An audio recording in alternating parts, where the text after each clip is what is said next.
Today, we're going to delve into the history of organized crime in Tampa, Florida, specifically focusing on the rise and, well, the long reign of the family built by Santo Trafficante Sr. Right. It's a fascinating story, really.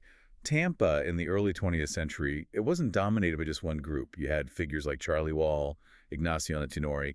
They were major players before Trafficante really came onto the scene. So there was already an established criminal element there. Oh, absolutely. It was a real mix, lots of conflict. That whole environment kind of set the stage for what came later with the Trafficantes. And Santo Trafficante Sr. himself, he wasn't originally from Tampa, right? Sicilia. Born in Sicily, 1886, came over to the U.S. as a young man, eventually made his way down to Tampa. His background, his connections, they were really fundamental to everything he built. So what were his first moves in Tampa's underworld? Well, early on, he got involved in the illegal Bolita lottery, which was huge back then, and naturally, bootlegging during Prohibition, especially in Ybor City. Right, Ybor City. And getting his hands on the Rex Cafe. That was actually a really smart move. Yeah. It pretty quickly got a reputation as a hub for his operations. Okay, so he's establishing his base. But you mentioned other players like Antinori and Wall. What was happening there? Oh, the 1930s. That became known as the era of blood in Tampa. Just constant, violent power struggles, mostly between Antinori and Wall. Assassinations, attempts. It was brutal. And that constant fighting must have weakened them. Exactly. It really wore down their organizations.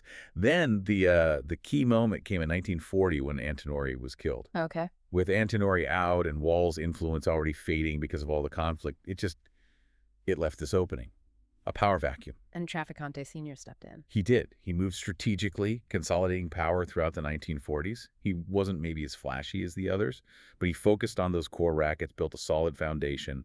That stability let him basically outlast his rivals. He became the mafia boss in Tampa. So how did he hold on to that power once he had it? It wasn't just about taking advantage of an opening, surely. No, definitely not. Alliances were key. He famously linked up with Tommy LaChese from one of the New York families. Ah, the LaChese family. That's a big connection. Huge.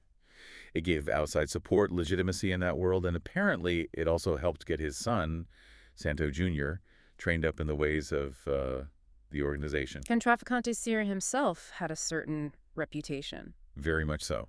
Often described as a Sicilian of the old school, implying that deep adherence to tradition, loyalty, silence omerta, that kind of thing. So, building this power base, did his operations expand beyond gambling and booze? It seems so. Over time, there were definitely allegations of moving into drug trafficking, which, carries higher risks but potentially much bigger profits. And then these other maybe less proven but persistent stories about links to intelligence figures, like a documented meeting with George White, who headed the Bureau of Narcotics back then. Interesting. That suggests a reach beyond just typical criminal activity? It does. If true, it points to a much more complex network of influence. But his reign wasn't without challenges. Like law enforcement pressure. Exactly. The Kefauver Committee hearings in the 1950s really put a national spotlight on organized crime. Tampa got looked at closely. Did he have to testify? No, he actually avoided it. He and his son, Santo Jr., went to Cuba for a while to steer clear of the subpoenas. Cuba. That becomes important later, too, doesn't it? It certainly does. But even though he didn't testify, the Kefauver investigation did expose just how deep the mafia's influence apparently ran in Tampa, within politics and law enforcement. Okay. So Trafficante Sr. navigated those challenges. How did his era end? He died in August 1954. Stomach cancer, apparently. He's buried there in Ybor City. And the succession? Was it smooth? Relatively speaking, yes. His son, Santo Trafficante Jr., took over. The groundwork the father laid seemed to make that transition, which can often be a really volatile time for these groups. Fairly straightforward. And Santo Jr. became a major figure in his own right, didn't he? Oh, absolutely. A very powerful boss for decades. His name comes up a lot, especially with those alleged connections to the CIA plots against Castro in Cuba. Right. That's a whole other tangled story. He really built on what his father started. Definitely. He solidified that power, maintained the family's prominence for a long time. He died in 1987. And who took over then? Vincent Lascalzo stepped into the leadership role after Santo Jr.'s death. But things seemed to change around that time. How so? Well, there were reports that Florida was kind of declared open territory. meaning essentially that the New York families, the five families, might have had more freedom to operate there. Ah, so potentially more competition, less exclusive control for the Tampa outfit? Seems likely, yeah. Yeah. And that probably created new challenges for Los Scalzo on top of the usual pressures. Did he face other issues? Yeah, law enforcement pressure certainly didn't let up.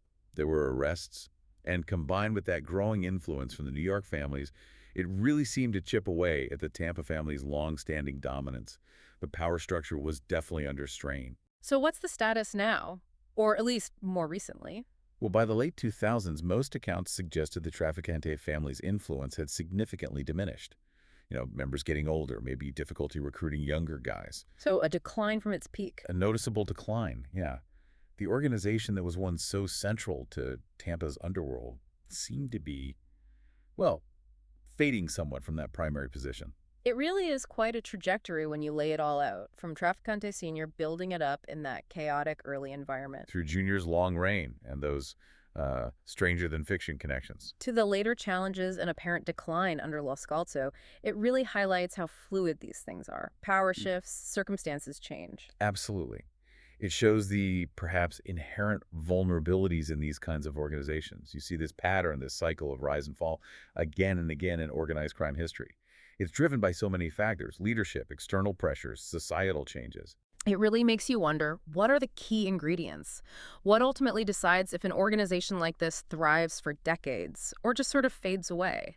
Is it the leadership, adaptability, or is it just inevitable that pressure from the outside eventually wins? That's the million-dollar question, isn't it? Probably a complex mix of all those things, varying from case to case.